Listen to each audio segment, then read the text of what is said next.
I am the Tofu Golem. Please enjoy the video. You'll begin by making the physical prep. Plug the watch in and ensure it's above 50% battery, then unlock your iPhone and enable Bluetooth. Once done, open the watch app and tap Start Pairing, holding the watch near the phone so they see each other.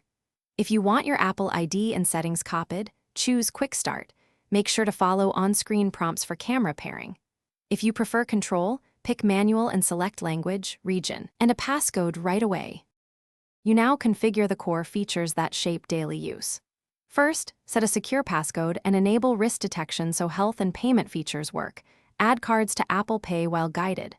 Next, decide which apps to install immediately, focus on health, messages, and any fitness apps you use, because too many apps slow sync. Then customize the watch face, add complications that show the data you need, and tweak haptic strength and notification settings so alerts feel right when you wear it.